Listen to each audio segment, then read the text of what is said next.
Bonjour, nous vous proposons un tutoriel afin de mieux prendre en main notre solution. Si l'objectif est de simplifier l'usage de l'imagerie cérébrale, il y a des points de vigilance à respecter afin de réaliser les meilleurs électroencéphalogrammes.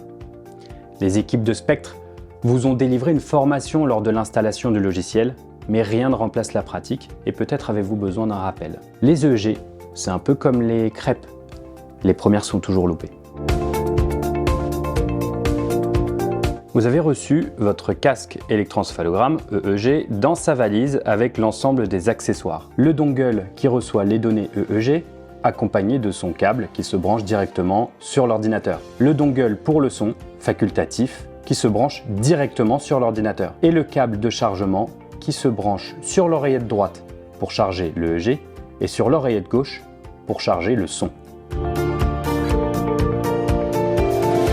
Avant de réaliser vos électroencéphalogrammes, assurez-vous que l'usager soit installé confortablement dans un endroit calme afin d'éviter toute distraction et de polluer son activité cérébrale.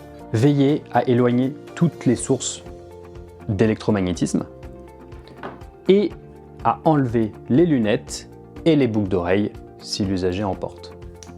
Enfin, évitez tout passage derrière l'usager qui viendrait perturber l'activité cérébrale. Avant d'installer le casque sur la tête de l'usager, assurez-vous d'avoir une connexion Internet stable et que le casque, l'électroencéphalogramme, soit chargé. Rappel, c'est dans la partie droite de l'oreillette que se situe la batterie de l'électroencéphalogramme. Étape suivante, branchez le dongle EEG, branchez le dongle son, qui n'est pas obligatoire. Si vous ne le branchez pas, le son sortira de l'ordinateur. Ensuite, allumez le EEG à droite sur ce bouton et allumez le son à gauche sur ce bouton. Vient ensuite l'installation du casque. 3 points très importants à respecter. Le premier point, il faut que l'arceau soit au centre de la tête. Libérez des cheveux les électrodes de référence qui sont à l'arrière des oreilles. Enfin, assurez-vous que toutes les électrodes touchent bien le cuir chevelu, mais n'appuient pas, parce que c'est une source de douleur, en ajustant les bandes grâce au mécanisme prévu à cet effet. Vous pourrez ensuite démarrer le logiciel.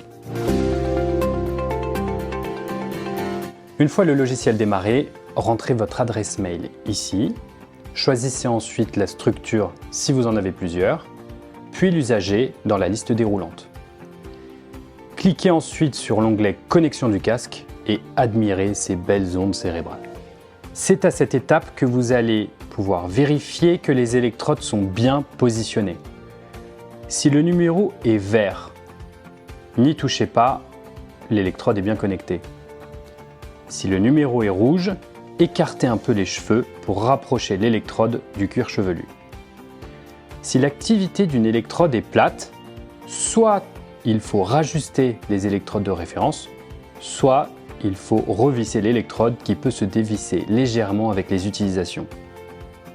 Enfin, laissez environ 20 à 30 secondes au signal pour se stabiliser. Et voilà, vous êtes fin paré à réaliser vos électroencéphalogrammes. S'il y a des questions auxquelles nous n'avons pas répondu ici, n'hésitez pas à passer sur le Discord support.